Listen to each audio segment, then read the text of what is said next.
Good morning, students. Today I am going to start electrostatics. Electrostatic में firstly हम इसका जो थ्योरेटिकल इसका जो कॉन्सेप्ट है वो समझेंगे, फिर नीट में आए हुए जो भी क्वेश्चंस हैं और डिफरेंट कॉम्पिटिटिव एग्जाम में आए हुए जो क्वेश्चंस हैं उनको सोल्व करेंगे। क्लियर है?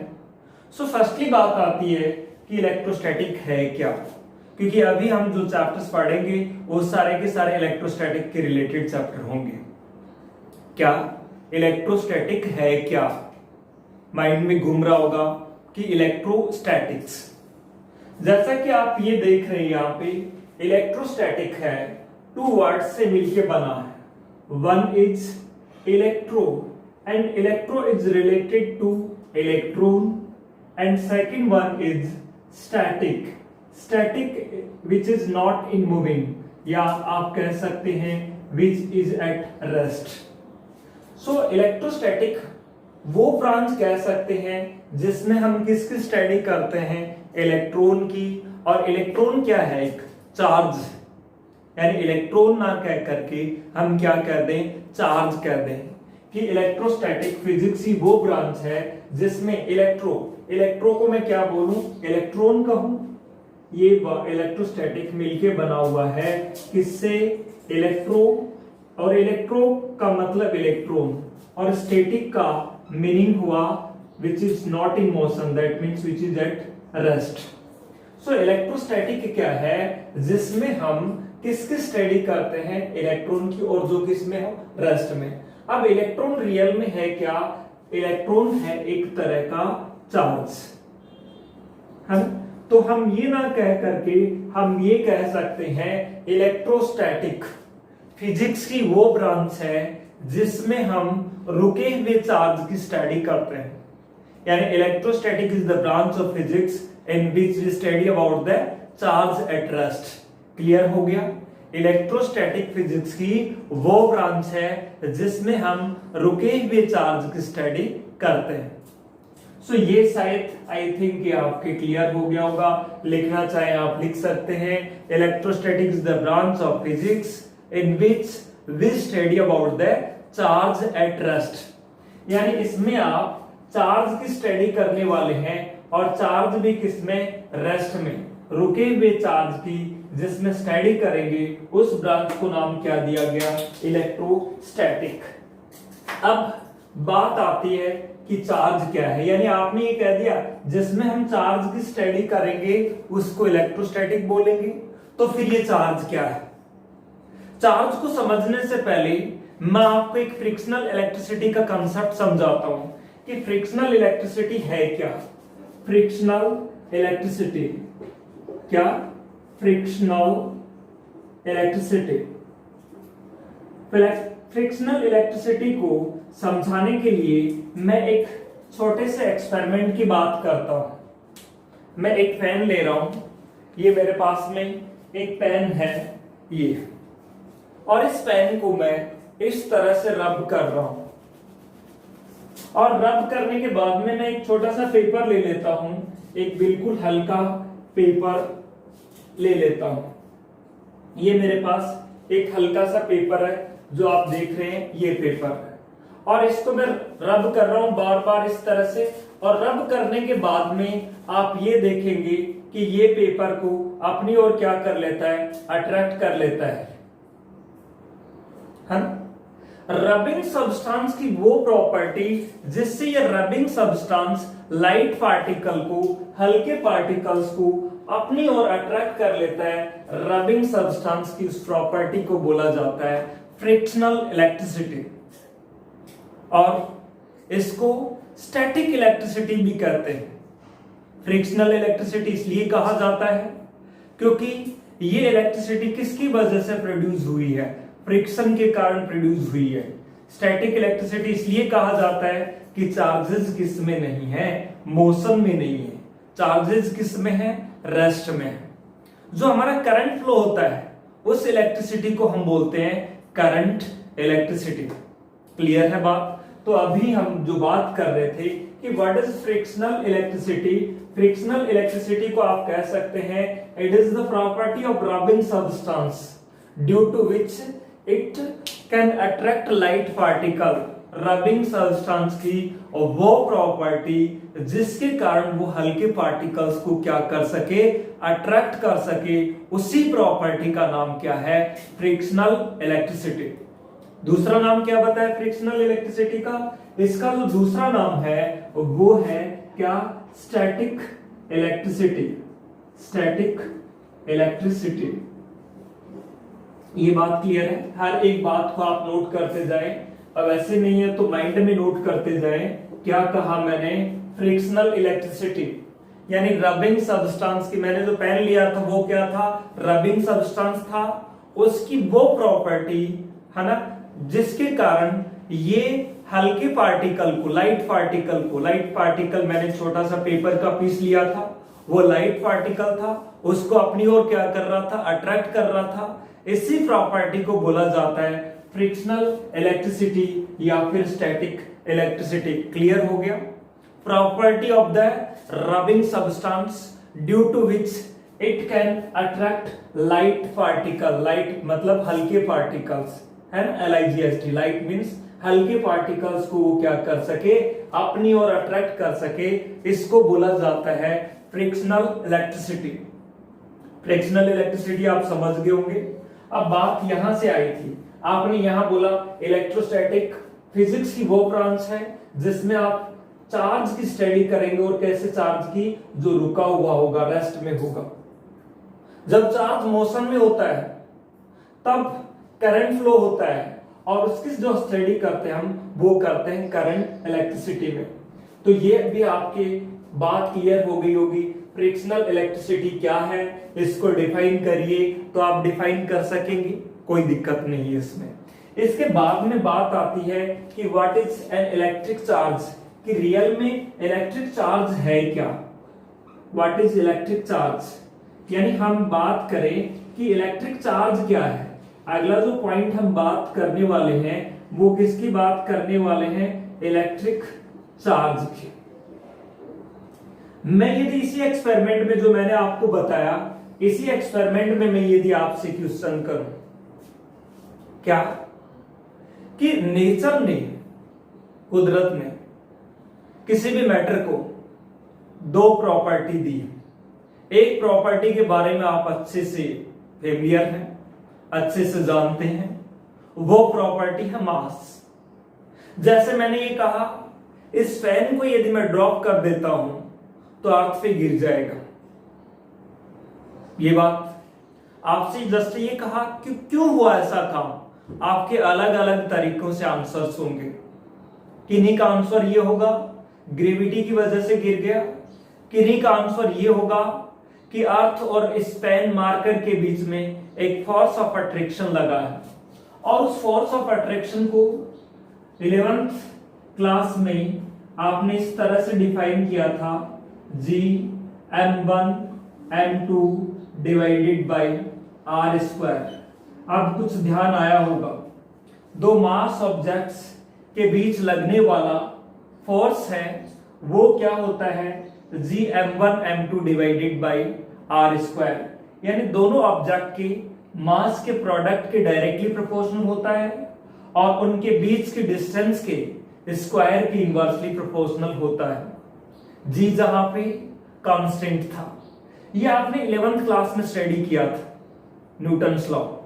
न्यूटन ने बताया था कि ये फोर्स लगने के लिए किसी भी बॉडी के पास क्या होना जरूरी है, मास होना जरूरी है। यानी इसके पास मास m1 है, अर्थ के पास मास m2 है, तो अर्थ और इसके बीच में एक फोर्स होना चाहिए। There should be a force of attraction between the earth and this fan. उस फोर्स को हम ग्रेविटेशनल फोर्स बोलते हैं, और उसके लिए कौन रेस्पॉन्सिबल है, उसके लिए रेस्पॉन्सिबल है मास। यदि आप ये कहें कि क्या इसके पास मास ना होता, क्या ये अर्थ इस पे फोर्स लगा पाती, आप कहेंगे कि किसी भी एक बॉडी पर मास 0 है, तो उन दो बॉडीज के बीच लगने वाला फोर्स भी क्या होगा, 0 होगा। सो ग्रेविटेशनल फोर्स लगने के लिए बॉडी के पास मास का होना जरूरी है। बात क्लियर है? तो आपने सीधा से ये कहा कि भाई मास एक प्रॉपर्टी है किसी भी बॉडी की जिस प्रॉपर्टी के कारण दो बॉडीज के बीच क्या लगता है, एक फोर्स लगता है, और उस फोर्स के लिए उस बॉडी के पास क्या होना जरूरी है, मास का होना जरूरी है। क्या आपने सोचा कि photon, you know about photon? Photon एक आगे हम जो बात करेंगे सेकंड फिजिक्स में, कि एक लाइट पार्टिकल जिसका रेस्ट मास 0 है, उसको आपने क्या नाम दिया, फोटोन नाम दिया। फोटोन का रेस्ट मास 0 कहा जाता है, दैट मीन्स उसका रेस्ट मास 0 होता है। तो क्या अर्थ उसको अपनी ओर अट्रैक्ट कर सकती है? नहीं कर सकती, क्योंकि अर्थ और उस फोटोन के बीच लगने वाला फोर्स भी क्या हो जाएगा, 0 हो जाएगा, क्योंकि अर्थ का तो मास है, लेकिन फोटोन है उसका रेस्ट मास क्या है, 0 है, और वो फोटोन को अट्रैक्ट नहीं कर सकती। सो कुल मिलाकर के आपके माइंड में अच्छे से बात फीड हो जानी चाहिए कि ये फोर्स लगाने के लिए बॉडी के पास या मैटर के पास क्या होना जरूरी है, मास का होना जरूरी है। अभी थोड़ी देर पहले मैंने जो एक्सपेरिमेंट बताया था उसमें पेपर के पास मास था और इस पेन के पास भी मास था। आप सोच रहे होंगे क्या वो मास की वजह से वो पेपर को अट्रैक्ट कर रहा था? नहीं, मास की वजह से यदि वो पेपर के बीच में फोर्स लगता तो वो पेपर कहां पे जाना चाहिए था, अर्थ पे जाना चाहिए था, क्योंकि अर्थ का मास क्या है, पेन के मास के कंपैरिजन में ज्यादा है। तो हमें सोचने के लिए मजबूर होना पड़ा कि कोई ना कोई एक ऐसा फोर्स भी है जो मास पर डिपेंड नहीं करता। वो किस पे डिपेंड करता है, किसी दूसरी प्रॉपर्टी पे डिपेंड करता है, और उस प्रॉपर्टी को क्या नाम दिया गया, उस प्रॉपर्टी को नाम दिया गया चार्ज। तो हम ये कह सकते हैं चार्ज किसी भी मैटर की वो प्रॉपर्टी है जिस प्रॉपर्टी के कारण दो बॉडीज के बीच में क्या लगता है, एक फोर्स लगता है, and that force does not depends on the mass. वो फोर्स मास पे डिपेंड नहीं करता। या फिर दूसरे वर्ड्स में हम ये कह सकते हैं कि कई तरीके हैं इसको डिफाइन करने के लिए। किसको डिफाइन करने के लिए? चार्ज को डिफाइन करने के लिए। जैसे हम ये कह सकते हैं चार्ज किसी भी बॉडी की वो प्रॉपर्टी है जिस प्रॉपर्टी के कारण जब उसको इलेक्ट्रिक फील्ड में रखा जाता है तो वो क्या एक्सपीरियंस करता है, एक फोर्स एक्सपीरियंस करता है। एग्जैक्टली जैसे मास को कैसे डिफाइन करें, इसके पास मास है और इसको मैं कहां लेके गया, अर्थ के ग्रेविटेशनल फील्ड में, तो क्या एक्सपीरियंस कर रहा है, force. So what is mass? Mass किसी भी बॉडी की वो प्रॉपर्टी है जिस प्रॉपर्टी के कारण वो ग्रेविटेशनल फील्ड में क्या एक्सपीरियंस करती है, फोर्स। तो इसी तरह से हम कह सकते हैं चार्ज भी किसी बॉडी की वो प्रॉपर्टी है जिस प्रॉपर्टी के कारण वो बॉडी ग्रेविटेशनल फील्ड नहीं, इलेक्ट्रिक फील्ड में क्या एक्सपीरियंस करे, फोर्स एक्सपीरियंस करे, उस प्रॉपर्टी को बोला जाता है चार्ज। और यदि सिंपल वे में हम ये कहें तो हम कह सकते हैं जो किसी भी पार्टिकल, किसी भी बॉडी की जो एलिमेंट्री पार्टिकल्स है उनकी एक प्रॉपर्टी होती है जिस प्रॉपर्टी के कारण बॉडीज के बीच लगने वाला जो फोर्स है वो क्या हो जाए, राइज हो जाए, वो इंक्रीज हो जाए, उसी को क्या बोला जाता है, उस प्रॉपर्टी का नाम बोला जाता है इलेक्ट्रिक चार्ज। तो कई तरीके हैं चार्ज को डिफाइन करने के लिए। सबसे जो इजीएस्ट तरीका है, आगे जब आप इलेक्ट्रोस्टैटिक पढ़ लेंगे, मैग्नेटिज्म पढ़ लेंगे, उसके बाद में बहुत सारी डेफिनेशंस है आपके माइंड में सेट हो जाएंगे। अभी मैं सबसे जो सिंपल डेफिनेशन है वो बता रहा हूं। क्या? चार्ज किसी भी पार्टिकल की या किसी भी बॉडी की या किसी भी मैटर की वो प्रॉपर्टी है जिस प्रॉपर्टी के कारण वो इलेक्ट्रिक फील्ड में फोर्स एक्सपीरियंस करती है। अब एक न्यू नाम आ गया आपके दिमाग में, इलेक्ट्रिक फील्ड। इस पे भी हम बात करेंगे क्योंकि पूरा चैप्टर ही अपना electric charge and electric field का। फर्स्टली आपके माइंड में क्लियर होना चाहिए कि what is electric charge. It is the property of the particle और property of the body due to which it experience a force when it is placed in an external electric field. बात clear है? किसी भी particle या किसी भी body की वो प्रॉपर्टी जिस प्रॉपर्टी के कारण उसको इलेक्ट्रिक फील्ड में रखे जाने पर वो क्या एक्सपीरियंस करे, फोर्स एक्सपीरियंस करे, उसी प्रॉपर्टी का नाम क्या है, इलेक्ट्रिक चार्ज। तो ये बात क्लियर है। What is electric charge? it is the property of the body due to which it experiences a force when it is placed in external electric field. I think ये बात clear हो गई होगी. It is the property किसकी? Of the body due to which it experience a force on placing it in external electric field. ये electric charge, इसको हम electric charge कहेंगे, यानी बॉडी की एक प्रॉपर्टी है. किसकी तरह से? मास की तरह से ही है ना. मास कहां इफेक्टेड होता है? ग्रेविटेशनल फील्ड में. और चार्ज कहां इफेक्टेड होता है? इलेक्ट्रिक फील्ड में.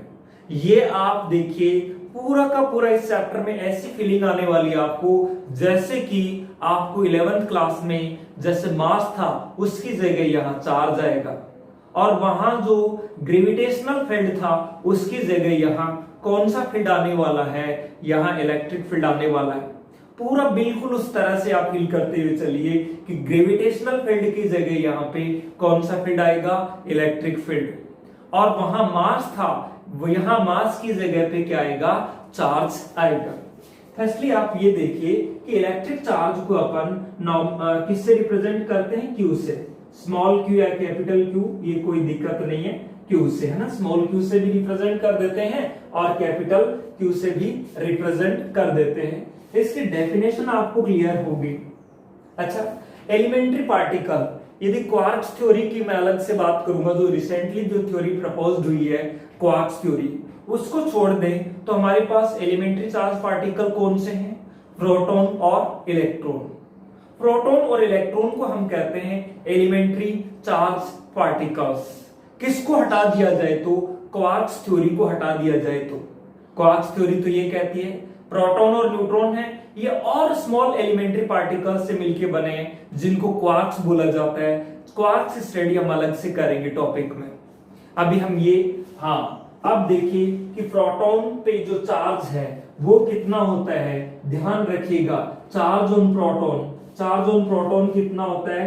Charge on proton, charge on proton है वो होता है प्लस का E, और E जहां पे मैं बताऊंगा क्या नंबर है. एंड चार्ज ऑन इलेक्ट्रॉन, किस पर? इलेक्ट्रॉन पे.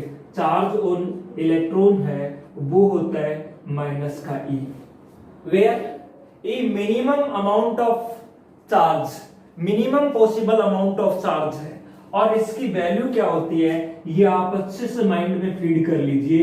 E की वैल्यू होती है 1.6 इंटू 10 की पावर माइनस 19 कूलम. कूलम क्या आ गया ये भी हम बात करेंगे. क्या बताया मैंने? इलेक्ट्रॉन, प्रोटॉन, ये एलिमेंट्री चार्ज पार्टिकल्स. प्रोटॉन पे चार्ज प्लस का E होता है, इलेक्ट्रॉन पे चार्ज माइनस का E होता है. जहां पर E की वैल्यू है 1.6 into 10 to the power minus 19 C for coulomb. बात करेंगे, ये क्यों लिखा है मैंने? कूलम. अच्छा, अब देखिए कोई भी फिजिकल क्वांटिटी की जब हम स्टडी करते हैं तो उसके बारे में 2-3 बातें जरूर जान लेनी चाहिए. क्या? वो फिजिकल क्वांटिटी स्केलर क्वांटिटी है या वेक्टर क्वांटिटी है, उसकी यूनिट्स क्या है, और उसका डायमेंशनल फॉर्मूला क्या है. बात क्लियर है? क्या कहा मैंने कि वो फिजिकल क्वांटिटी कैसी क्वांटिटी है, उसकी यूनिट्स क्या है, और उसका डायमेंशनल फॉर्मूला क्या है. फिर आगे हम उसका डिस्कशन करेंगे, टाइप्स वगैरह और जो भी हैं वो.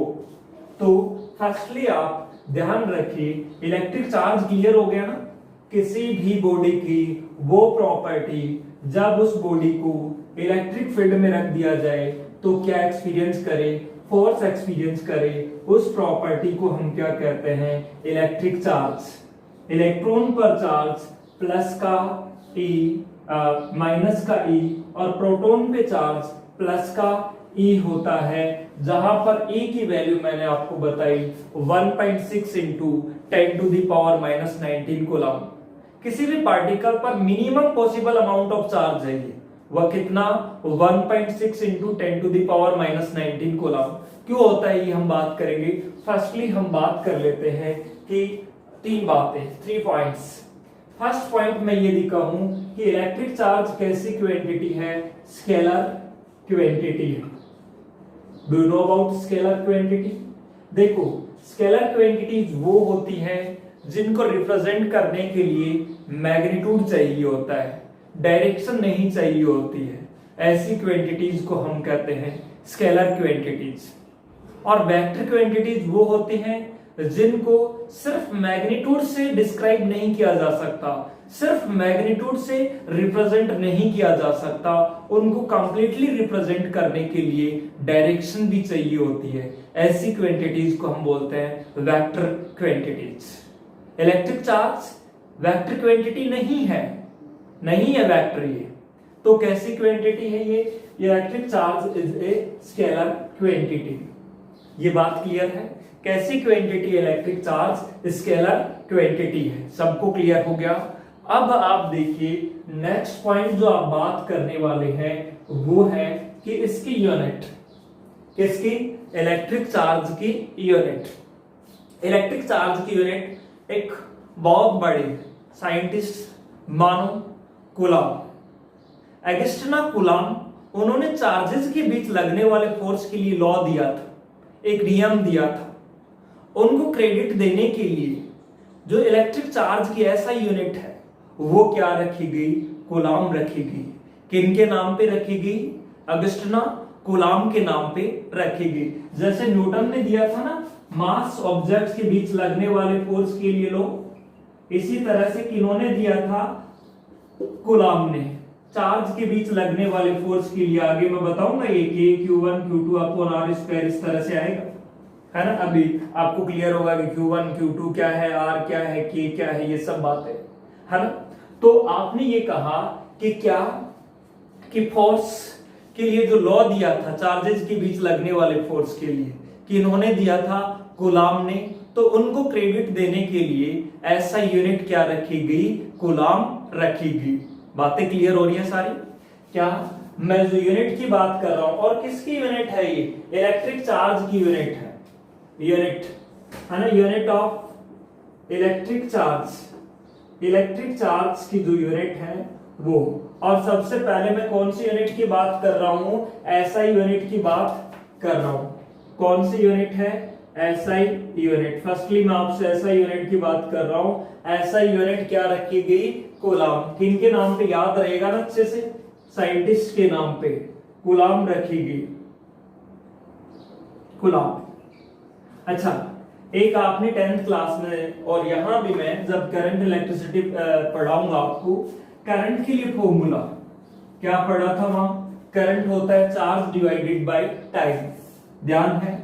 ये आपने पढ़ा होगा कि करंट है वो होता है चार्ज डिवाइडेड बाय टाइम। ध्यान होगा?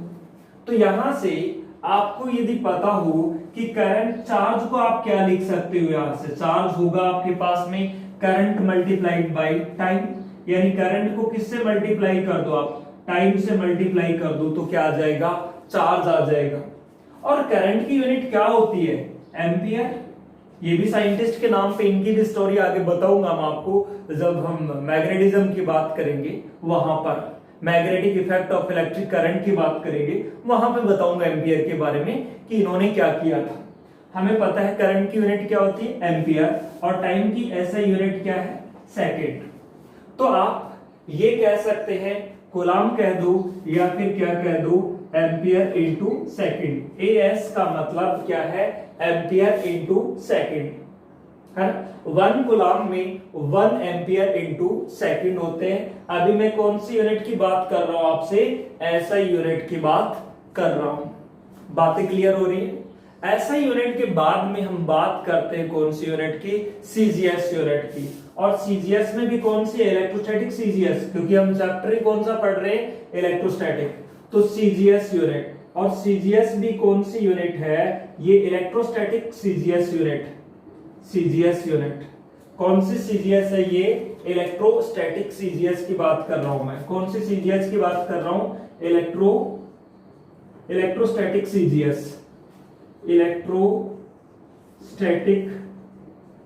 CGS unit. Electrostatic CGS unit है, और वो इसकी फ्रैंकलिन कह दो या स्टेट कूलॉम कह दो। आप ये सोच रहे होंगे अजीब अजीब नाम आ कहां से रहे? बेंजामिन फ्रैंकलिन भी एक साइंटिस्ट थे जिन्होंने दुनिया के सामने ये रखा कि चार्जेस दो तरह के होते हैं, एक पॉजिटिव चार्ज और नेगेटिव चार्ज। यानी जो नोमेनक्लेचर हम पढ़ रहे हैं अभी कि पॉजिटिव और नेगेटिव वाला, ये किन की देन है? बेंजामिन फ्रैंकलिन की देन है। तो उनको क्रेडिट देने के लिए चार्ज की जो इलेक्ट्रोस्टैटिक सीजीएस यूनिट है वो क्या रखी गई? फ्रैंकलिन। या दूसरा नाम इसका क्या होता है? स्टेट कूलाम भी होता है। मैं इलेक्ट्रोस्टैटिक सीजीएस की बात कर रहा हूं, स्टेट कूलाम, या कह दो फ्रैंकलिन कह दो। क्या कहा मैंने? स्टेट कूलाम, या फिर क्या कहा? फ्रैंकलिन, या फिर हम कह दें इसको ESU, इलेक्ट्रोस्टैटिक यूनिट।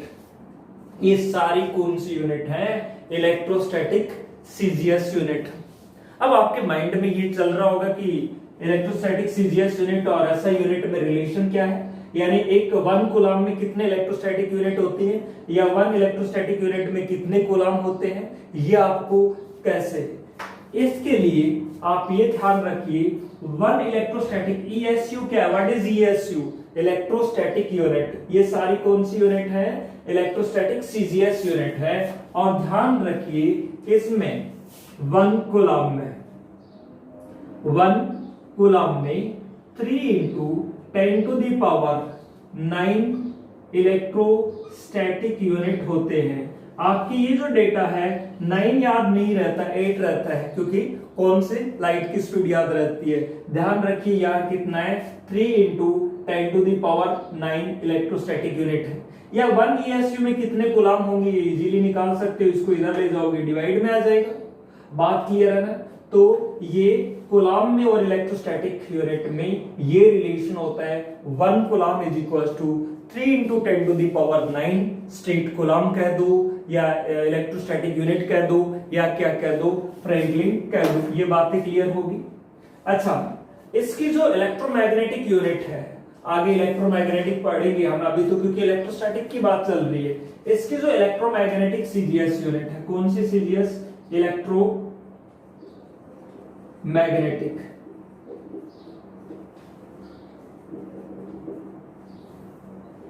इसकी इलेक्ट्रोमैग्नेटिक सीजीएस यूनिट है वो होती है क्या? वो होती है एब्सोल्यूट कूलाम, एब कूलाम बोलते हैं शॉर्ट में, या फिर कहते हैं EMU, या फिर और क्या कह सकते हैं इसको? EMU कहो, या फिर क्या? एब्सोल्यूट कूलाम, है ना? एब कूलाम, एब्सोल्यूट कूलाम। ये देखो, या तो इलेक्ट्रोमैग्नेटिक यूनिट ये ESU था, और ये क्या है? EMU। या तो EMU है या फिर क्या है? एब्सोल्यूट कूलाम है। ये इनकी कौन सी यूनिट है? इलेक्ट्रोमैग्नेटिक सीजीएस यूनिट, इसकी इलेक्ट्रिक चार्ज की। अब आपको ये भी पता होना चाहिए क्या कि 1 कूलाम में 1 EMU में 1 इलेक्ट्रोमैग्नेटिक यूनिट में कितने होते हैं? 10 कूलाम होते हैं। कितने कूलाम बताए मैंने? 10 कूलाम। क्या कहा मैंने? 1 इलेक्ट्रोमैग्नेटिक यूनिट में कितने कूलाम बताए आपको? 10 कूलाम बताएंगे। ध्यान रख लेंगे, 1 इलेक्ट्रोमैग्नेटिक यूनिट में, ये 1 है, ये ध्यान रखिए, ये कितना है? 1 है 1 इलेक्ट्रोमैग्नेटिक यूनिट में, और ये कितने हैं? 10 कूलाम होते हैं। इलेक्ट्रिक चार्ज की जो बिगेस्ट यूनिट है, कौन सी? सबसे बड़ी जो यूनिट है, यहां पे मैं नाम दे रहा हूं उसको अदर यूनिट, ऊपर लिख देता हूं यहाँ पे। ये बातें समझ में तो आ रही है या नहीं आ रही? इलेक्ट्रिक चार्ज की जो सबसे बड़ी यूनिट है, इसकी जो बिगेस्ट यूनिट है वो क्या है? फैराडे। क्या कहा मैंने? इलेक्ट्रिक चार्ज की जो सबसे बड़ी यूनिट है, बिगेस्ट यूनिट है, वो है फैराडे। इलेक्ट्रिक चार्ज की बिगेस्ट यूनिट, अदर यूनिट कह रहा हूं मैं, और आप ये ध्यान रखिए कि बिगेस्ट यूनिट है वो क्या है? फैराडे। ये सारी इसकी सारी यूनिट किसकी बात चल रही है? इलेक्ट्रिक चार्ज की, वो है फैराडे। गलती से आप इसको फैरेड ना पढ़ लें, फैराडे है ये। फैराडे की भी कहानी बताऊंगा कि इलेक्ट्रिक चार्जेस के लिए फैराडे ने क्या किया है, तो क्वांटाइज्ड है या नहीं है, इनके बारे में बहुत सारी बातें हम सीखेंगे, ये वहां पे इनका नाम सुनेंगे आप।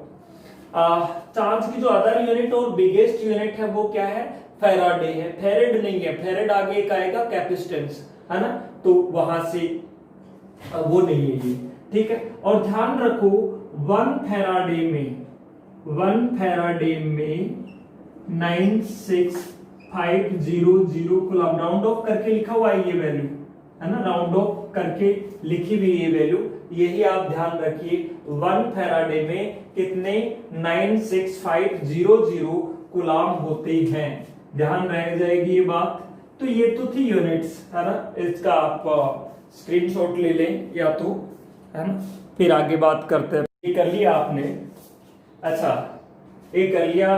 तो एक बात और ध्यान रखिए, कई बार जैसे माइक्रो में, नैनो में, पीको में गिवन है, हालांकि आप 11th लेवल पे स्टडी कर चुके हो, ये जो अब माइक्रो बोला जाता है, ये ऐसे माइक्रो, है ना, जैसे 1 माइक्रो सी, और इसको पढ़ा जाता है क्या, 1 माइक्रो कूलम, और ये 1 जैसे लिख दिया मैंने N C, N for nano coulomb, और ये लिख दिया 1 पी कूलम, पीको कूलम। तो आपके माइंड में ये ध्यान होना चाहिए कि नैनो माइक्रो का मतलब होता है 10 की पावर -6, यानी 1 इंटू 10 की पावर -6, एन हट जाएगा। माइक्रो का मतलब ये हुआ, और नैनो का मतलब होता है 10 की पावर -9, और पीको का मतलब होता है 10 की पावर -12, ये ध्यान रह जाएंगे। अच्छा अब देखो ये तो सिंपल सी है, माइक्रो हटाना है 10 की पावर -6, नैनो हटाना है 10 की पावर -9 से मल्टीप्लाई करो, पीको हटाना है तो 10 की पावर -12 से मल्टीप्लाई करो। अब हम बात करते हैं कि चार्जेस के टाइप की, क्या पढ़ रहे हैं, चार्जेस की टाइप। जैसे आप ये कहते हो कि चार्जेस दो तरह के होते हैं, एक पॉजिटिव चार्ज और दूसरा नेगेटिव चार्ज। हम फटाक से बता देते हैं कि इलेक्ट्रॉन पे नेगेटिव चार्ज है और प्रोटॉन पे पॉजिटिव चार्ज। ये कैसे है, क्या नेचर ने फिक्स कर दिया इसके पे पॉजिटिव है इस पे नेगेटिव है, नहीं, इसका जो नोमेनक्लेचर है वो कैसे पड़ा, किस तरह से इलेक्ट्रॉन पे नेगेटिव चार्ज कहा गया और किस तरह से प्रोटॉन पे पॉजिटिव चार्ज कहा गया, आपके माइंड में ये चल रहा होगा, इसको देखते हैं। तो अब मैं इसको रफ कर रहा हूं कि क्या 2 काइंड्स ऑफ चार्जेस, कितने तरह के होते हैं, 2 तरह के चार्जेस होते हैं। यदि हमें ये कहा जाए कि एक्सपेरिमेंटली बताइए कि there are 2 kinds of charges, है ना, ये बताइए कि चार्जेस कितने तरह के हैं, 2 तरह के, तो आप किस तरह से बताएंगे। देखो एक सिंपल सा एक्सपेरिमेंट है, क्या मैं टॉपिक का नाम दे रहा हूं 2 kinds of electric charges, 2 kinds of electric charges, यानी इलेक्ट्रिक चार्जेस कितने तरह के होते हैं, 2 तरह के होते हैं। अब मैं पॉजिटिव और नेगेटिव नाम नहीं दे रहा फिलहाल है, क्योंकि अलग अलग साइंटिस्ट के अकॉर्डिंग अलग अलग नाम दिया गया। बेंजामिन फ्रैंकलिन के अकॉर्डिंग उस चार्जेस के 2 तरह को, एक को पॉजिटिव नाम दिया गया और दूसरा उसका नेचर अपोजिट नेचर में था, तो पॉजिटिव का अपोजिट नेचर क्या होता है, नेगेटिव। तो अभी मैं बात कर रहा हूं आपसे, जैसे मैंने ये कहा कि आप एक ऐसा एक्सपेरिमेंट पे विचार करें, ऐसे एक्सपेरिमेंट पे कंसिडरेशन करें। देखो क्या कि ये एक रिजिड सपोर्ट है और इससे मैं एक ग्लास रोड को लटका रहा हूं, 1 ग्लास रोड इज सस्पेंडेड, और किससे, एक ये मैंने कहा कि ये लटका दी है इसको, किससे, किसको लटका दी है, ग्लास रोड को लटका दी है ना, ग्लास रोड को लटका दी है। और कैसे, ग्लास रोड को क्या किया गया था, ग्लास रोड को रब किया गया था। यानी मैं आपसे ये कह रहा हूं, आप क्या लो, ये एक ग्लास रोड ले लो, कैसी रोड ली है, ग्लास की रोड है, किससे रब कर रखी है, ग्लास रोड। इधर लिख देता हूं, what is this, this is the glass rod rubbed with silk clothes, silk के साथ में रब करके एक ग्लास रोड लो और इसको सस्पेंडेड कर दो, इस तरह से लटका दो। और दूसरी भी क्या लो, इसी तरह की ग्लास रोड लो। दूसरी भी क्या लेनी है आपको, ग्लास रोड ही लेनी है। ये भी क्या है, ग्लास रोड ही है। और इसको भी किससे रब कर रखा है, उसी तरह से सिल्क से रब कर रखा है ना। ये ग्लास रोड है, ये भी सिमिलर ग्लास रोड, और ये भी किससे रब की गई है, रब्ड विद सिल्क। आप समझ रहे हैं। और किससे सस्पेंडेड है, वो सस्पेंडेड है एक इंसुलेटेड थ्रेड की हेल्प से, रिजिड बीम से। ये कैसा थ्रेड है, इंसुलेटेड थ्रेड है, यानी जिसमें चार्जेस न जा पाए, ऐसा थ्रेड है। ये बात समझ गए। आपने क्या कहा, एक ग्लास रोड ली जिसको किससे रब किया गया है, सिल्क से रब किया गया है। और दूसरी भी क्या ली है, ग्लास रोड ली है, उसको भी किससे रब किया गया है, सिल्क से रब किया गया है। बाद में चल करके हमने कहा ग्लास को जब सिल्क से रब किया जाता है तो ग्लास पे कौन से चार्ज आते हैं, पॉजिटिव। इस पे पॉजिटिव आए होंगे। हम अभी मान लें कि पॉजिटिव नहीं हो, हमें पता नहीं है कैसा चार्ज होगा कुछ चार्ज। क्या कर रही थी, दोनों आपस में एक दूसरे को रिपेल कर रही थी। रिपेल का मतलब जैसे इसके पास में ये लेके गए, इसने इधर जाना शुरू कर दिया, इधर जाना शुरू कर दिया। क्या इस एक्सपेरिमेंट में क्या कहा गया है, टेक ए ग्लास रोड रब with silk and suspended it with help of insulated thread. Now brought another similar type of glass rod rubbed with silk near to it. Both repel to each other. दोनों एक दूसरे को क्या करेंगे, repel. यानी आपने ये ग्लास रोड ली, इसको रब किया सिल्क क्लॉथ से, यहां लटका दिया। दूसरी ग्लास रोड ली ये है ना, इसको भी रब किया और इसके पास में लेके गए। दोनों एक दूसरे को क्या कर रही थी, रिपेल कर रही थी, यानी both repel to each other. दूसरे एक्सपेरिमेंट में थोड़ा सा आपने चेंज किया, इसमें ये किया आपने चेंज कि चलो यहां तो हम क्या ले लें, एक ग्लास की रोड ही ले लें। यहां दूसरे एक्सपेरिमेंट में आपने क्या किया, ये ग्लास की रोड ली, वो ही है ना, ये वो वाली ही क्या थी, ग्लास की रोड थी, और इसको आपने इस तरह से लटका रखा था। और अब इस एक्सपेरिमेंट में आप ग्लास रोड के पास में दूसरी रोड, जिसको मैं नाम दे रहा हूं, किसकी रोड है, प्लास्टिक की रोड है। ग्लास रोड की जगह पे क्या कहा, प्लास्टिक की रोड है, और इसको किससे रब किया गया है, वूल से रब किया गया है। तो मैं ये कहूं क्या है, ये ग्लास रोड, ये तो है glass rod rubbed with silk. और ये मैं कह रहा हूं ये दूसरी है, जैसे क्लार्क के मैं दूसरे कलर से बता दूं इसको ताकि आप कंफ्यूज ना हो। ये ग्लास वाली नहीं है, ये है प्लास्टिक वाली रोड है, और इसको किससे रब किया गया है, ये प्लास्टिक की रोड है, और इसको रब किया गया है किससे, वूल से, उन्हीं कपड़ों से। क्या है, प्लास्टिक रोड रब्ड विद वूल। तो हुआ क्या, इस पे जो चार दोनों एक दूसरे को क्या कर रही थी, अट्रैक्ट कर रही थी।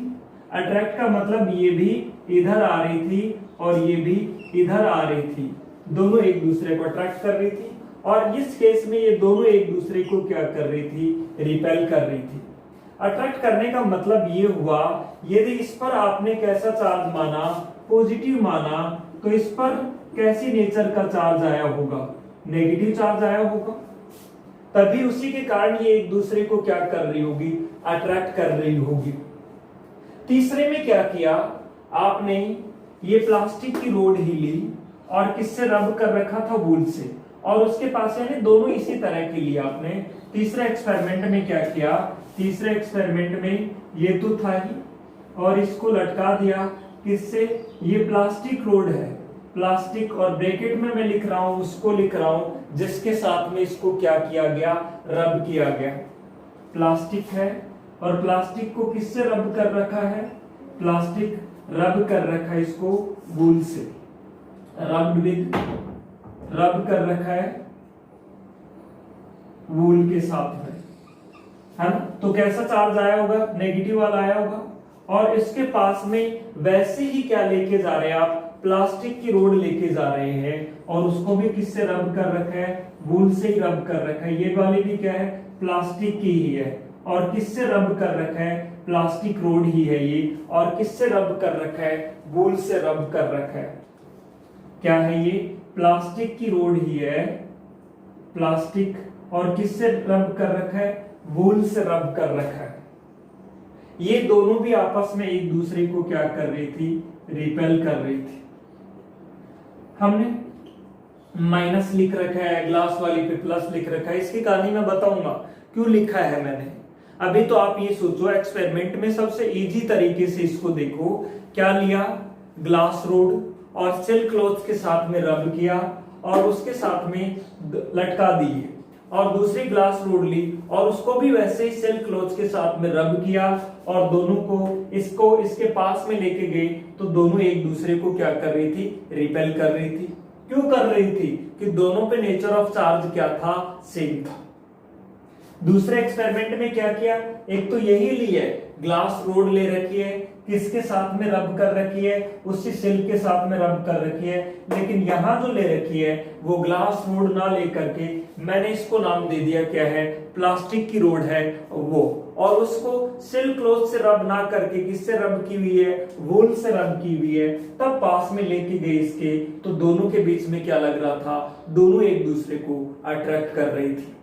ये पाया इस एक्सपेरिमेंट में। फिर क्या कहा कि भी दोनों ही हम क्या लें, प्लास्टिक की रोड ले लें। ये भी प्लास्टिक की रोड और किससे रब कर दें, वूल से, और लटका दें इस तरह से। और दूसरी भी क्या ले लें, प्लास्टिक की रोड और उसको भी किससे रब कर रखा है, वूल से रब कर रखा है। और पास में ले गए, दोनों यहां भी एक दूसरे को रिपेल कर रही थी। फर्स्ट और थर्ड का जो रिजल्ट था सेम था, यानी दोनों रिपेल कर रही थी। तो ये आया गया कि भाई ये ग्लास है और ये भी ग्लास से रिपेल कर रही होंगी, नेचर ऑफ चार्ज क्या होगा, सेम। ये प्लास्टिक वाली रोड है, ये भी प्लास्टिक वाली रोड है, दोनों पे चार्ज क्या आया होगा, सेम, क्योंकि दोनों को ही किससे रब किया गया था, वूल से। तो सेम चार्ज आने पर वो क्या कर रही होंगी, रिपेल कर रही होंगी।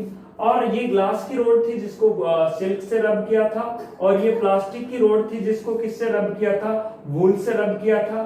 तो दोनों पे नेचर ऑफ चार्ज क्या थी, अपोजिट थी। इस वजह से दोनों एक दूसरे को क्या कर रही थी, अट्रैक्ट कर रही थी।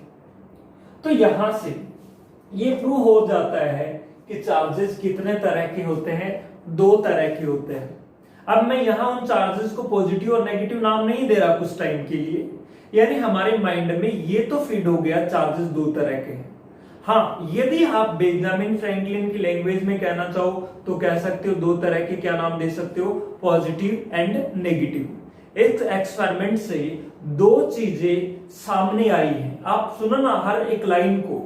इस एक्सपेरिमेंट से दो बातें सामने आ रही हैं कि चार्जेस कितने तरह के होते हैं, दो तरह के होते हैं। There are two types of charges, positive charge and negative charge. यदि बेंजामिन फ्रैंकलिन की लैंग्वेज में कहें तो, नहीं हम कहें कि दो चार्जेस, टू टाइप के चार्जेस। क्लियर है। एक तो ग्लास रोड पे आने वाला और दूसरा प्लास्टिक रोड पे आने वाला, उस नेचर जैसा। अच्छा, दूसरा जो कंक्लूजन निकल रहा है वो निकल रहा है कि लाइक चार्जेस एक दूसरे को क्या करते हैं, रिपेल करते हैं, और अनलाइक चार्जेस एक दूसरे को क्या करते हैं, अट्रैक्ट करते हैं। मैंने फिर से मैं कह रहा हूं, मैंने बताया चार्ज कितने तरह के होते हैं, दो तरह के।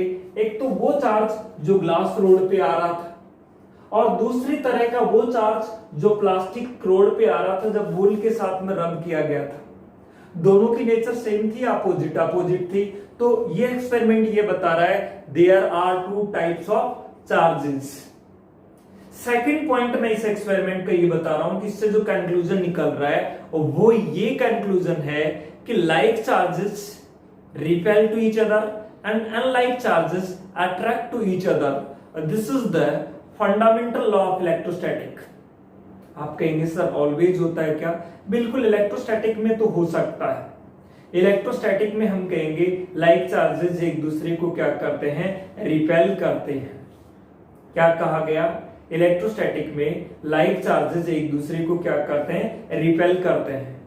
करंट इलेक्ट्रिसिटी में और जब मैग्नेटिक फील्ड की बात करूंगा वहां आपको ये भी दिखाऊंगा।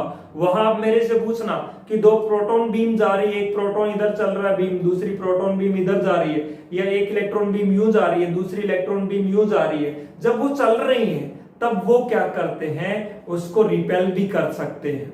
वो वहां मैं magnetic effect of electric current में बात करूंगा कि लाइक चार्जेस क्या हमेशा एक दूसरे को अट्रैक्ट करते हैं, रिपेल करते हैं। इलेक्ट्रोस्टैटिक में लाइक चार्जेस क्या करते हैं? रिपेल करते हैं। क्योंकि अभी हम चार्जेस की स्टडी कर रहे हैं जब वो किस में हो? रेस्ट में। तो ये सारी बातें मैं कब बता रहा हूं? जब चार्जेस किस में हो? रेस्ट में। जब चार्जेस किस में नहीं हो? मोशन में नहीं हो, तब के लिए लागू होंगे। तो मैंने सेकंड पॉइंट, फर्स्ट पॉइंट क्या बताया? फर्स्ट पॉइंट मैंने आपको ये बताया है कि there are two kinds of electric charges. Second point जो मैं आपको बता रहा हूं, like charges repel to each other and unlike charges attract to each other. This is the fundamental of electrostatics. Clear हो गया? What is the fundamental of electrostatic? Clear है ना? क्या लाइक चार्जेस एक दूसरे को क्या करते हैं? रिपेल करते हैं, और अनलाइक चार्जेस एक दूसरे को क्या करते हैं? अट्रैक्ट करते हैं। यही क्या है? Fundamental of electrostatics. बात क्लियर होगी? नोट भी कर लीजिए पॉइंट को। ये क्या कंक्लूजन निकला? There are two kinds of electric charges.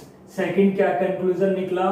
कि like charges repel to each other and unlike charges attract to each other. This is the fundamental of electrostatics. बात क्लियर होगी ना? लाइक चार्जेस रिपेल करेंगे, unlike charges attract करेंगे एक दूसरे को। इसी को बोला जाता है फंडामेंटल ऑफ इलेक्ट्रोस्टैटिक्स। अब देखो, अलग अलग साइंटिस्ट जो चार्जेस का नोमेनक्लेचर किया, वो सबसे पहले मैं चार्ल्स डुफे के अकॉर्डिंग कर रहा हूं। चार्ल्स डुफे क्या कहते हैं कि चार्ज दो तरह के होते हैं, एक वेट्रस चार्ज, दूसरा रेजिनस चार्ज। ये नोमेनक्लेचर किनका है? चार्ल्स डुफे का है। और जो हम पॉजिटिव चार्ज और नेगेटिव चार्ज पढ़ रहे हैं, वो नोमेनक्लेचर किनका है? वो बेंजामिन फ्रैंकलिन का है। फर्स्टली हम ये बात करेंगे कि जो चार्ल्स डुफे थे, उन्होंने चार्जेस के टाइप क्या क्या बताए, उनका क्या क्या नाम दिया। टू काइंड्स के होते हैं ना, तो टू काइंड्स को क्या नाम दिया? ए नाम दिया, बी नाम दिया, और क्या नाम दिया, वो हम सीखते हैं। तो अकॉर्डिंग टू चार्ल्स डुफे, है ना, टाइप्स ऑफ चार्जेस, या फिर ये कह सकते हैं कौन कौन सा चार्ज नाम दिया उन्होंने नाम दिया vitreous charge, vitreous and Ricinus charge. ये बात चार्जेस को पॉजिटिव नेगेटिव नाम ना दे करके इन्होंने क्या नाम दिया? Vitreous and Ricinus charge. ये काम किन्होंने किया नाम देने का? ये थे साइंटिस्ट जिनका नाम था चार्ल्स डुफे। क्या नाम था? चार्ल्स डुफे। चार्ल्स डुफे हैं, इन्होंने नाम दिया क्या? Vitreous and Ricinus charge. क्या था इनके अकॉर्डिंग? इनके अकॉर्डिंग जो वाइट्रस चार्ज था, इसका मतलब क्या था, और ये उन्होंने नाम क्यों दिया? वाइट्रस चार्ज का मतलब था, इन्होंने क्या किया? ग्लास रोड को सिल्क के साथ में रब किया, और ग्लास रोड पे आने वाले चार्ज को क्या नाम दे दिया? वाइट्रस चार्ज नाम दे दिया। इसको वाइट्रस चार्ज नाम क्यों दिया? क्योंकि ग्लास को लैटिन लैंग्वेज में क्या बोला जाता है? ग्लास को बोला जाता है विट्रम। क्लियर है? लिख देता हूं मैं। क्या? Then charge on glass rod, charge developed on किस पर? Developed on glass rod when it is rubbed with silk, सेल के साथ में रब किया जाता है तो ग्लास पे आने वाले चार्ज को उन्होंने क्या नाम दिया, कॉल्ड वेट्रस चार्ज। देखो इसका जो ग्लास का नेम है, ग्लास का लैटिन नेम है, क्योंकि ग्लास का लैटिन नेम है, लैटिन में ग्लास को बोला जाता है क्या, वेट्रम, VITRUM। तो विट्रम से क्या लगा दिया, ये विट्रम। क्लियर है?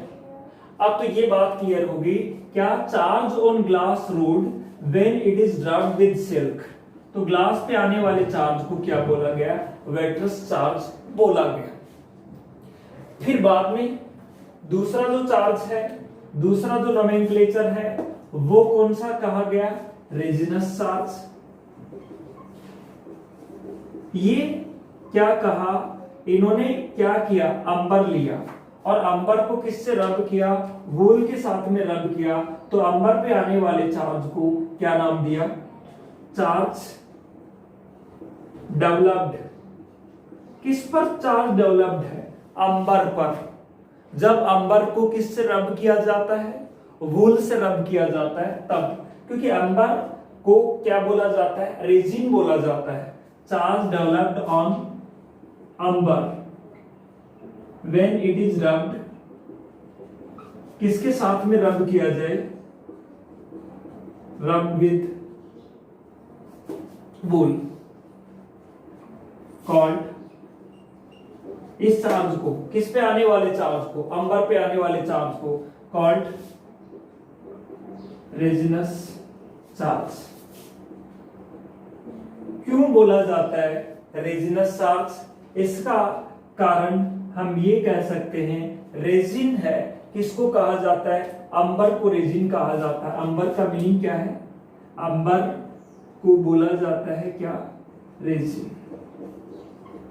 लेकिन ये जो थ्योरी थी ये ज्यादा टाइम चल नहीं पाई। ये जो नोमेनक्लेचर था चार्ल्स डुफे ने दे तो दिया, लेकिन इसके बहुत सारे मिसकंसेप्शंस मिल रहे थे। कहां मिसलीड हुई ये थ्योरी, वहां पे बात करते हैं कि मिसलीडिंग का इसका कॉज क्या था, क्यों मिसलीडिंग, है ना, इसका जो मिसकंसेप्शंस था वो क्या था, इसका मिसकंसेप्शन क्या था वो देखिए। मिसकंसेप्शन ये था कि ग्लास पे आने वाला चार्ज इनके अकॉर्डिंग क्या होना चाहिए, वेट्रस होना चाहिए, यानी उसकी नेचर वैसी होनी चाहिए।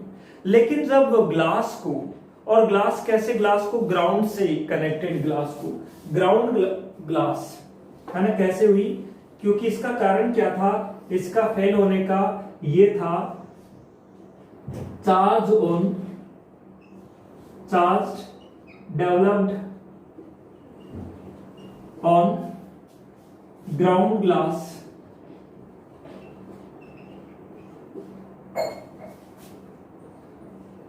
कैसा था, उस पे चार्ज होना कैसा चाहिए था, वेट्रस होना चाहिए था, लेकिन था कैसा, उस पे ग्राउंड ग्लास पे था रेजिनस, और होना क्या चाहिए था, ये होना चाहिए था।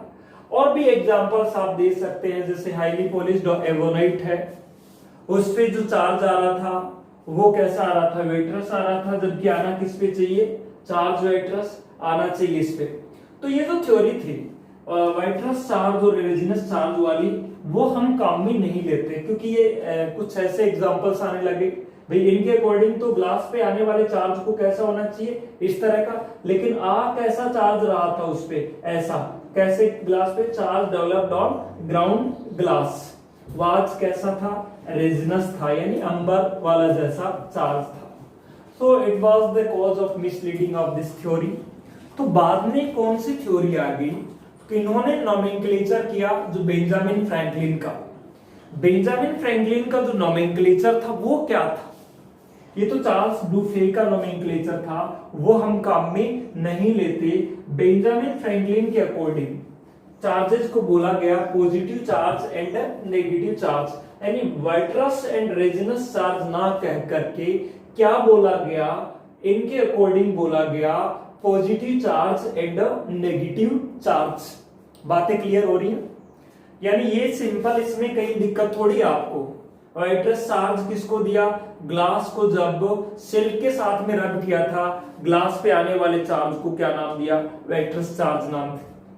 फिर किसको किसके साथ में रब किया, अंबर को किसके साथ में रब किया, वूल के साथ में, तो उसपे आने वाले चार्ज को वेक्टर्स चार्ज नाम नहीं दिया, रेजिनस चार्ज नाम दिया।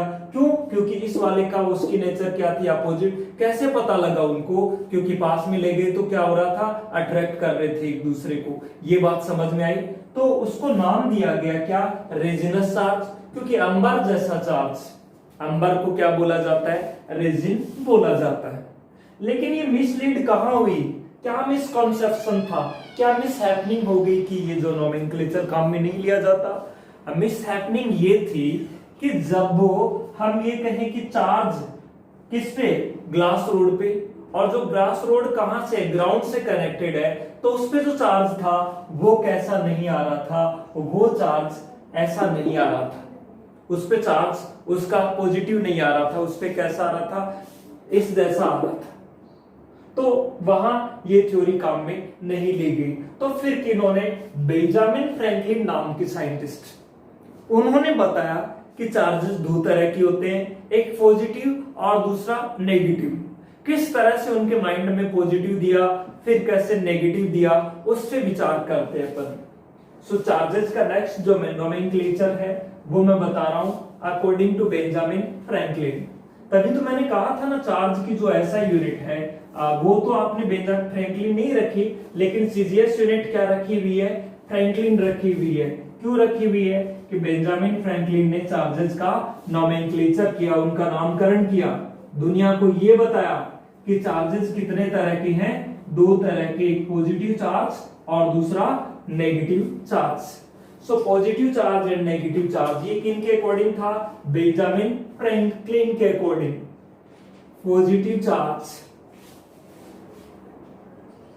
And negative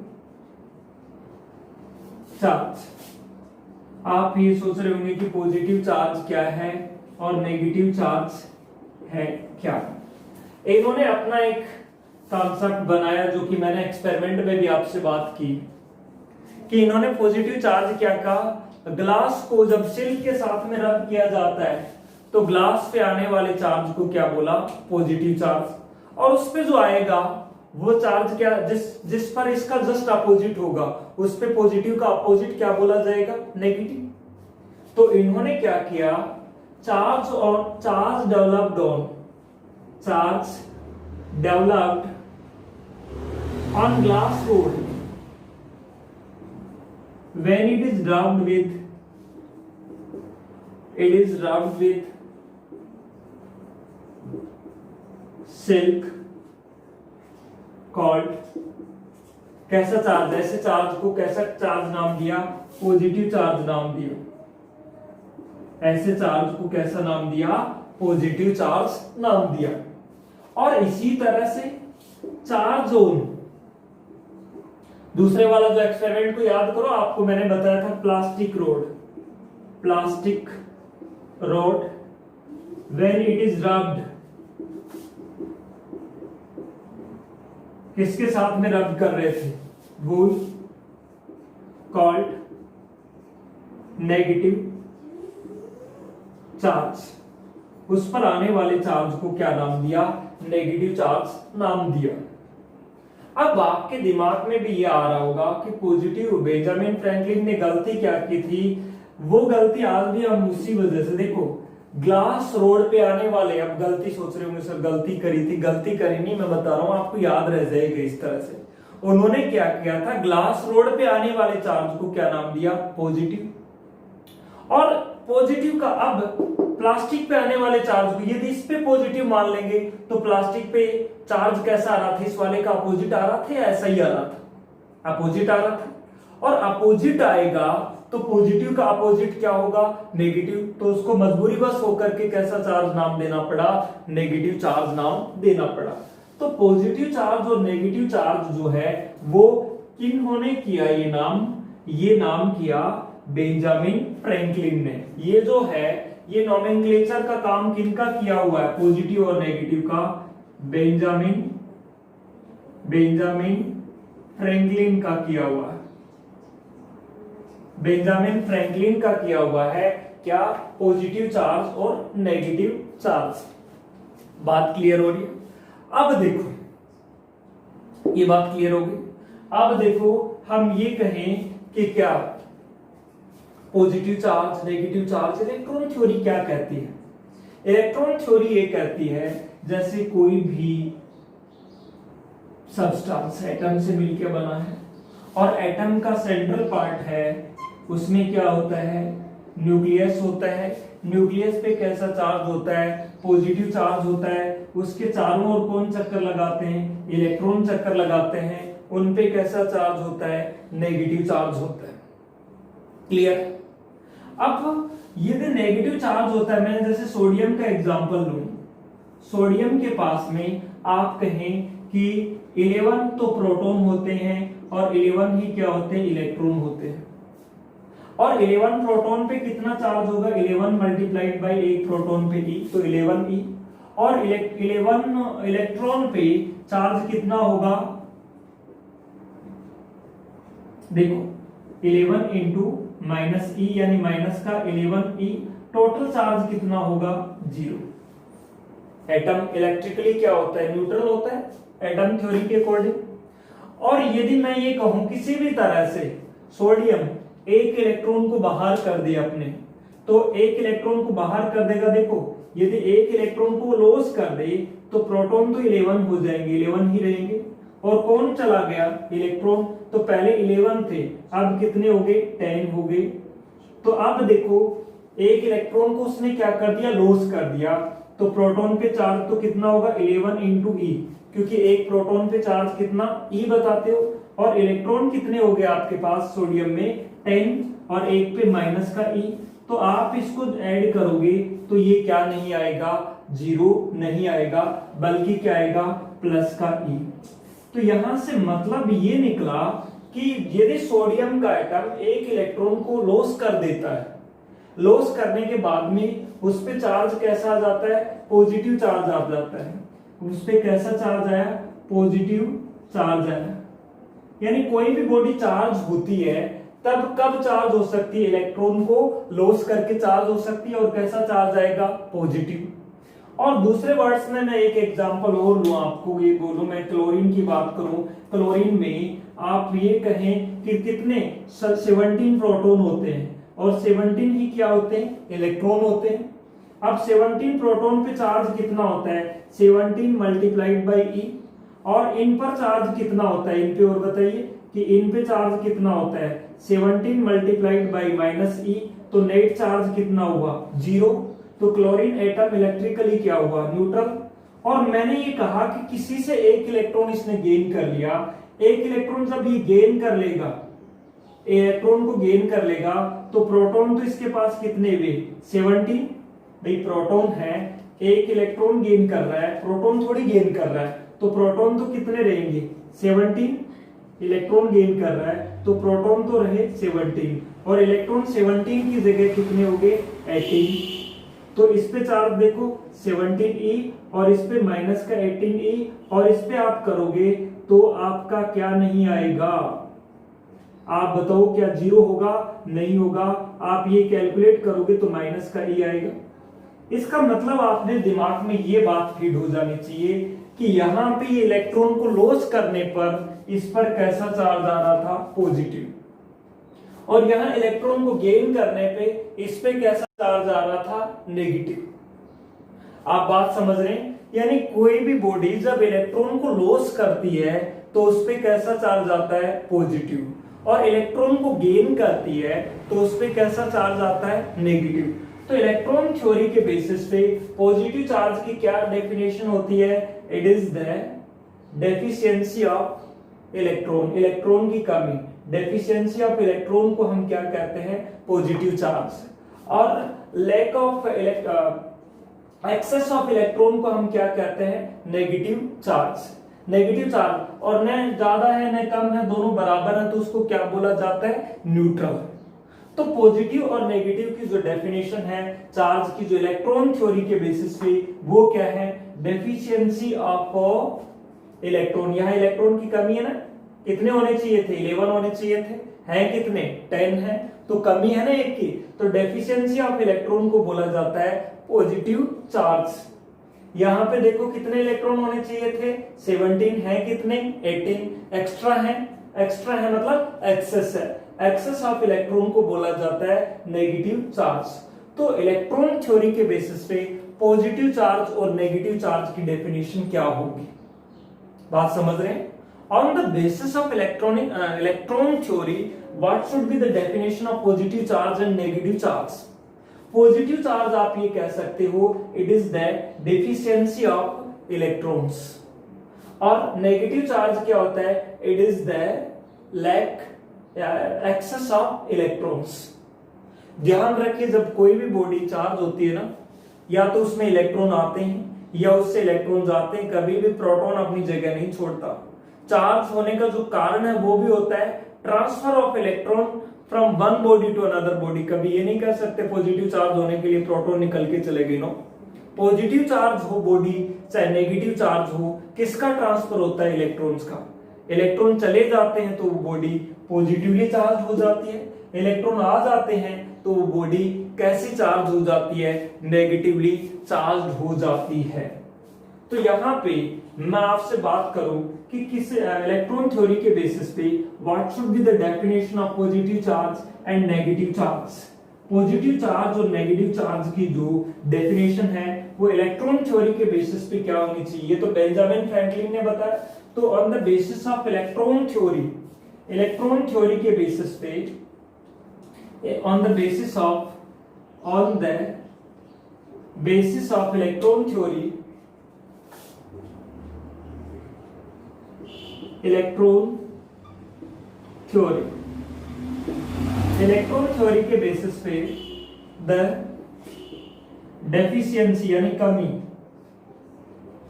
deficiency of electrons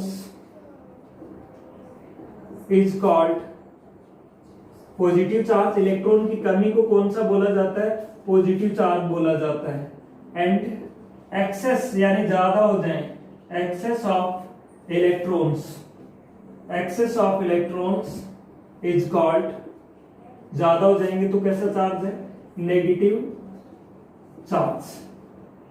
अब यहां से हमने ये देखा कि क्या ग्लास रोड को जब हम रब कर रहे थे सेल के साथ में, तो रियल में क्या हो रहा था? वो इलेक्ट्रॉन को लॉस कर रही थी। जब इलेक्ट्रॉन में लॉस हो रहा था तब उसमें पॉजिटिव चार्ज आया, तो इलेक्ट्रॉन पे कैसा चार्ज होना चाहिए फिर? नेगेटिव, यानी नेगेटिव वाला चला गया तब उस पे कैसा चार्ज बचा? पॉजिटिव। यानी रियल में क्या हो रहा था? ग्लास रोड में जो बेंजामिन फ्रैंकलिन ने जो दिया था ना, उसमें रियल में क्या हो रहा था? ग्लास रोड से कौन बाहर हो रहे थे?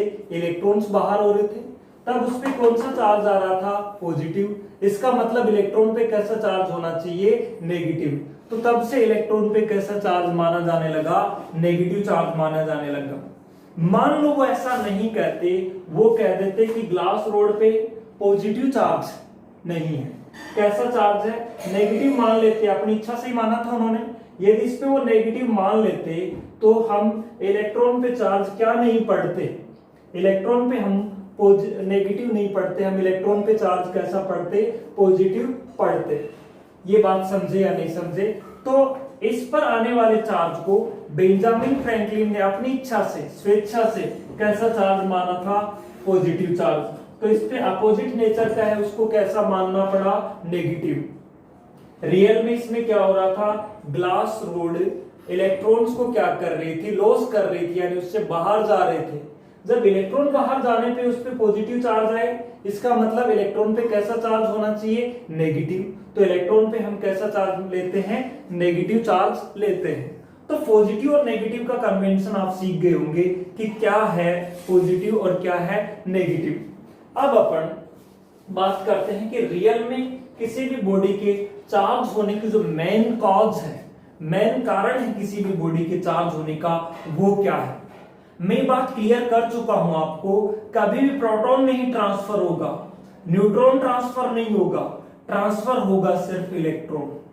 तो चार्ज होने का जो कॉज है वो क्या होता है? Transfer of electron from one body to another body. तो यदि आपसे पूछा जाए कि what is the cause of charge of a body, कि किसी भी बॉडी के चार्ज होने का जो मेन कॉज है, मेन कारण है, वो क्या है, तो आप क्या कहेंगे, ट्रांसफर ऑफ द, किसका ट्रांसफर, इलेक्ट्रॉन्स का, from one body to another body, है ना। तो आप क्या कह रहे हैं, कॉज ऑफ चार्ज, यानी charge, cause of charge.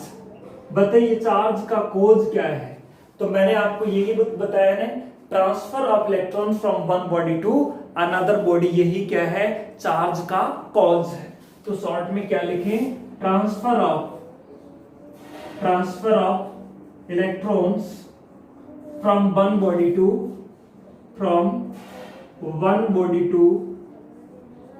Another body.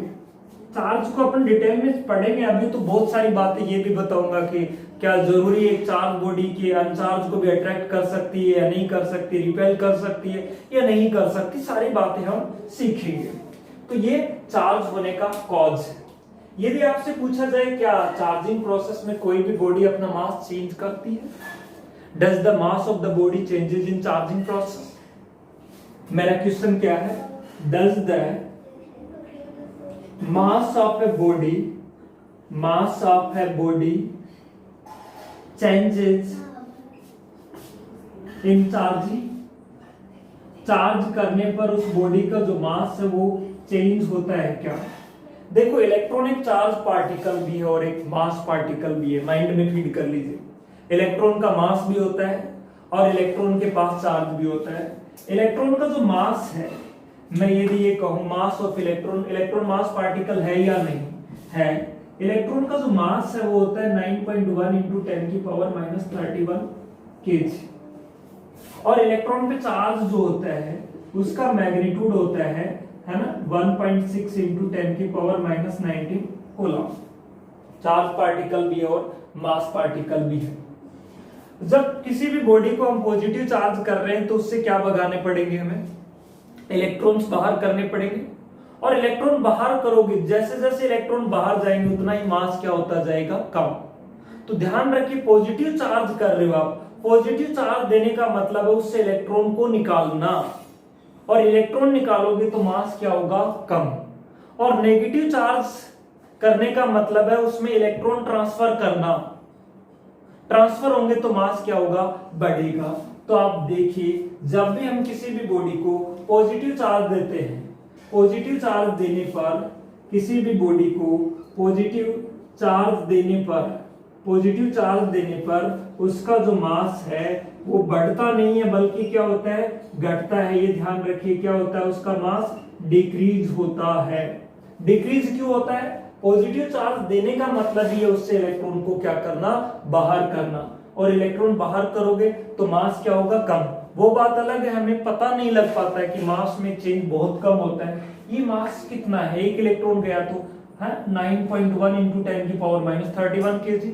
Small number या लार्ज, वेरी स्मॉल है, 0.00000 लगाते जाइए, लास्ट 31 जीरो, लास्ट में 91 केजी, इतना स्मॉल मास, इसलिए हमें पता नहीं लगता।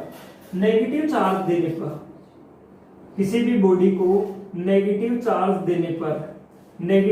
देने पर उसका मास जो है वो क्या होता है, इंक्रीज होता है। क्यों होता है भाई इंक्रीज मास, क्योंकि नेगेटिव चार्ज दे रहे हो, इसका मतलब उसमें आप क्या ट्रांसफर कर रहे हो, इलेक्ट्रॉन ट्रांसफर कर रहे हो, और इलेक्ट्रॉन जब उसमें ट्रांसफर होंगे तो मास बढ़ेगा या घटेगा, बढ़ेगा, क्योंकि इलेक्ट्रॉन इटसेल्फ है मास पार्टिकल आल्सो। इलेक्ट्रॉन खुद क्या है, एक मास पार्टिकल भी है, इसलिए उसका मास क्या होगा, बढ़ेगा। आपको मैं एक जोड़ा सा क्वेश्चन दे दूं कि दो आइडेंटिकल मेटालिक स्फीयर्स हैं या दो कोई भी स्फीयर है, एक जैसे ही है ना, दोनों का मास भी सेम है सब कुछ। एक को प्लस क्यू चार्ज दिया जाता है और दूसरे को माइनस क्यू चार्ज दिया जाता है, दोनों का मास सेम होगा या कम ज्यादा होगा, कम ज्यादा होगा। माइनस वाले का मास क्या होगा, ज्यादा होगा। इसका मास ज्यादा क्यों होगा, क्योंकि इसमें इलेक्ट्रॉन आए हैं, और इसका मास कम क्यों हो गया, क्योंकि इसमें इलेक्ट्रॉन गए। तो आप समझ गए, पॉजिटिव चार्ज देने पर मास कम होता है, नेगेटिव चार्ज देने पे मास बढ़ता है। और भी हम चार्ज से रिलेटेड आगे की जो क्लास है उसमें स्टडी करेंगे, एग्जाम्स किस तरह से करते हैं, और ये सारी बातें। अभी आज के लिए इतना ही काफी। आई थिंक आपका जो टाइम है आज काफी हो चुका है। So thanks.